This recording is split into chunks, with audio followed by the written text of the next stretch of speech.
Hello nursing officer, welcome to our YouTube channel SP Chaudhary nursing officer. Friends, आज की इस video के अंदर अपन डिस्कशन करने वाले हैं इम्यूनाइजेशन शेड्यूल, जो कि अलग अलग जो है एज ग्रुप है, जैसे प्रेग्नेंट फीमेल है या फिर इन्फेंट है या चाइल्ड है, जिनके अंदर अलग अलग टाइप्स का जो रहता है अपने वैक्सीन वगैरह देते हैं, तो उनको इस वीडियो के अंदर डिस्कशन करेंगे। ये है CHO के एग्ज़ाम जो है उनके अंदर बहुत ज़्यादा वेटेज रखने वाला जो है क्वेश्चन यहाँ से बनते हैं। तो इस वीडियो के अंदर अपन टोटली पूरा अच्छे से एक्सप्लेनेशन के साथ में पढ़ेंगे कि प्रेगनेंसी के अंदर, इन्फेंट के अंदर और चाइल्ड के अंदर कौन कौन से इम्यूनाइजेशन के टाइम में वैक्सीन देते हैं, कौन सी साइट रहती है, कितनी डोज देते हैं और इसका मकसद क्या रहता है।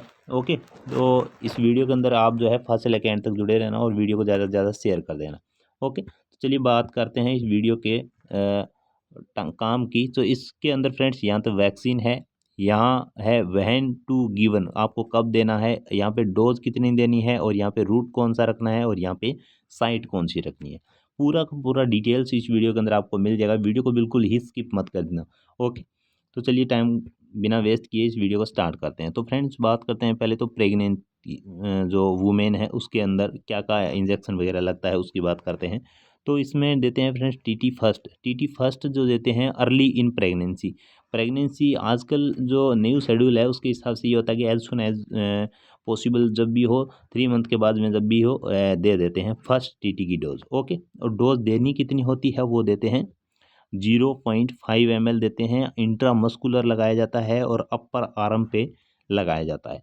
ठीक है, टीटी की दो डोज होती है। सेकंड डोज जो देते हैं वो फर्स्ट डोज के 4 वीक के बाद में, यानी 1 महीने के जस्ट 1 महीने के बाद में दिया जाता है सेकंड डोज, जो कि 0.5 ml रखता है, इंट्रा मस्कुलर होता है और अपर आर्म पे ही दिया जाता है। ओके, और टीटी बूस्टर इसने ऐसे दे रखा है, जैसे मान के चलो 3 साल से पहले आपको प्रेगनेंसी दोबारा कंज्यूम कर लेती है फीमेल, तो उसको only for TT booster dose ही दी जाती है, 2 डोज इस बार नहीं देंगे।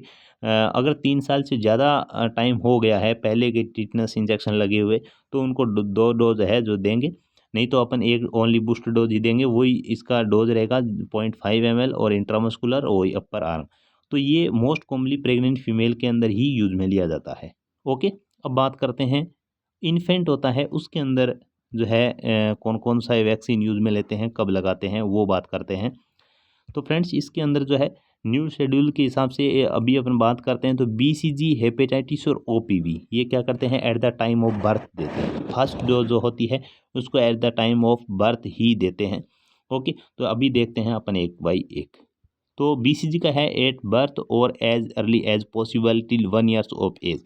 फ्रेंड्स, BCG का है एज सुन एज पॉसिबल, मैं कह रहा हूँ ना, जैसे बर्थ होता है जस्ट उसके बाद दे देना चाहिए, बट 1 साल के अंदर अंदर भी अपन दे सकते हैं। इसकी डोज इसने दे रखी है 0.1 ml से देना है, अगर आपको 1 महीने से बाद में अगर दे रहे हो तो। ओके, और 1 महीने तक अगर डोज दे रहे हो बच्चे के जन्म होने के 1 महीने के अंदर अंदर, तो देनी है 0.05 ml डोज ही देंगे।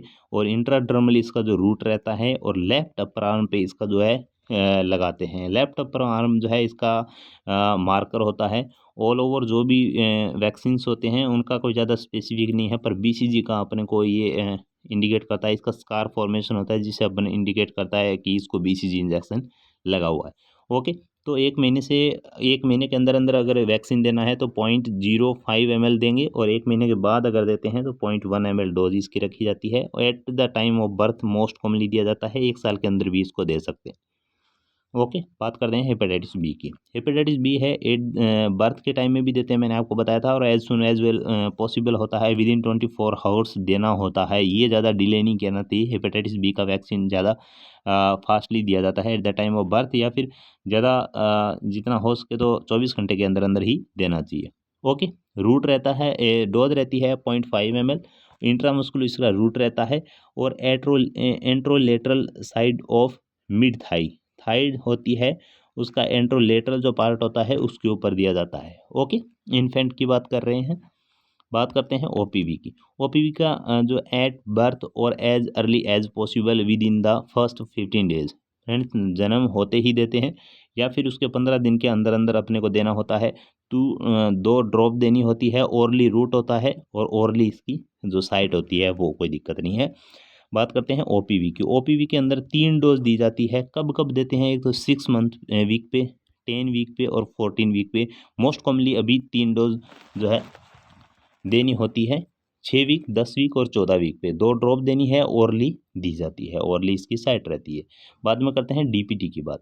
डीपीटी की जो फर्स्ट, सेकंड और थर्ड डोज दे देते हैं वो देते हैं ओपीवी के साथ में ही, 6 वीक, 10 वीक और 14 वीक। इसकी जो है डीपीटी क्या है, वैक्सीन्स हैं, इसको पेरेंटल रूट्स देते हैं। तो इसका 0.5 ml जो है वो डोज रहता है, इंट्रामस्कुलर इसकी जो है रूट रहता है, और एंट्रोलेटरल साइट जो वो पहले बताई थी आपको, वो ही इसकी साइट रहती है जिससे अपन इसको इंजेक्ट करते हैं। ओके, तो डीपीटी के अंदर एंट्रोलेटरल जो साइड रहती है थाई की, उसके ऊपर लगाया जाता है। बात करते हैं हेपेटाइटिस बी। हेपेटाइटिस बी की फर्स्ट, सेकंड तो थर्ड डोज देते हैं वो 6, 10 और 14 week, same to same OPV, DPT और हेपेटाइटिस बी इनको दिया जाता है। ओके, और 0.5 ml इसका जो है डोज रहता है, इंट्रामस्कुलरी देते हैं और लेटरल थाइल के ऊपर दिया जाता है। ओके, मिजल्स की बात करते हैं तो मिजल्स से बहुत बार क्वेश्चन पुट होता है। ये 9 मंथ से लेकर 12 मंथ तक दिया जा सकता है। 0.5 ml इसका जो है डोज रहता है, सबक्यूटेनियसली दिया जाता है और राइट अपर आर्म पे दिया जाता है। लेफ्ट अपर आर्म पे कौन सा था? बीसीजी था। ओके, उसके बाद रहता है मोस्ट कॉमनली जो विटामिन ए देते हैं, उसकी बात करते हैं तो वो 9 मंथ पे जैसे मिजल्स होता है उसके साथ में दिया जाता है, और 1 लाख इंटरनेशनल यूनिट दी जाती है फर्स्ट डोज। उसके बाद में 6 महीने के गैप से 2 लाख यूनिट जो है इंटरनेशनल यूनिट 5 साल तक कंटिन्यू दिया जाता है, ओरली इसका रूट रखा जाता है। ओके फ्रेंड, नेक्स्ट में अपन बात करते हैं चाइल्ड के अंदर जो शेड्यूल्स यूज में लिया जाता है उसके बारे में बात कर लेते हैं। तो चाइल्ड के अंदर क्या करते हैं? चाइल्ड के अंदर डीपीटी बूस्टर डोज दी जाती है, क्योंकि जो इन्फेंट वाला पढ़ा है उसके बाद ही इन्फेंट के बाद चाइल्ड आता है, तो चाइल्ड एज ग्रुप है उसके अंदर डीपीटी की बूस्टर दी जाती है, क्योंकि उसके अंदर फर्स्ट, सेकंड, थर्ड डोज दे दी है।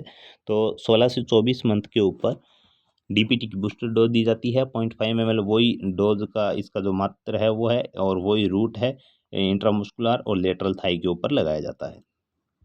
मिजल्स की सेकंड डोज है ये 16 से 24 मंथ के ऊपर दी जाती है। फर्स्ट डोज 9 से 12 महीने पे थी, और इसका जो डोज है वो 0.5 ml और subcutaneous route same to same है और राइट अपर आर्म पे दिया जाता है। ओपीवी की जो बूस्टर देते हैं फर्स्ट, सेकंड, थर्ड डोज देने के बाद में वो 16 से 24 मंथ के ऊपर दिया जाता है, और 2 ड्रॉप है और ओरली इसका रूट रहता है। ओके, उसके बाद है जापानी इंसेफेलाइटिस जो कि 16 से 24 मंथ के ऊपर दिया जाता है। 0.5 ml जो है इसका डोज रहती है, और सबक्यूटेनियसली देते हैं, और लेफ्ट अपर आर्म के ऊपर जापानी इंसेफेलाइटिस का इंजेक्शन लगाया जाता है। उसके बाद में विटामिन की ए की बात है, वो विटामिन ए के बारे में अपन ने पहले देख लिया था। सेकंड डोज जो होती है, second to 9 dose, second to 9 dose होती है वो 16 मंथ से 1 डोज एवरी 6 मंथ। ये विटामिन का मैंने आपको बताया था।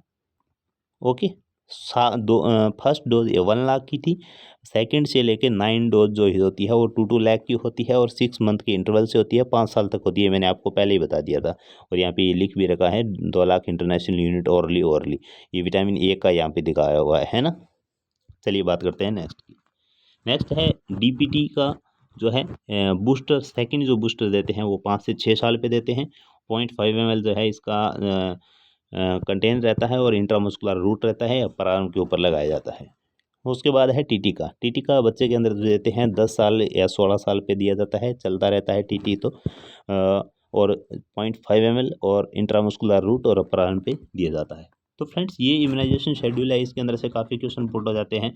फॉर एग्जांपल ऐसे आ जाता है कि मिजल्स की सेकंड डोज कब दी जाती है, ये आ सकता है, या फिर डोज कितनी दी जाती है, या ये आ सकता है, या ये आ सकता है रूट कौन सा रहता है और साइट कौन सी रहती है। क्वेश्चन कहीं से भी पुट हो सकते हैं, इसलिए आपको जो है इस इम्यूनाइजेशन शेड्यूल को जो है केयरफुली रीड कर लेना है, और उसके बाद में कोई क्वेश्चन रहता है तो आप कमेंट कर देना और वीडियो को ज़्यादा से ज़्यादा शेयर कर देना। ओके, इसी तरह कंटिन्यू सीएचओ प्रिपरेशन के लिए आप हमारे साथ जुड़े रहिए, आपको हर एक तरह के यहाँ पे क्वेश्चंस जो है सीएचओ से रिलेटेड मिलते रहेंगे।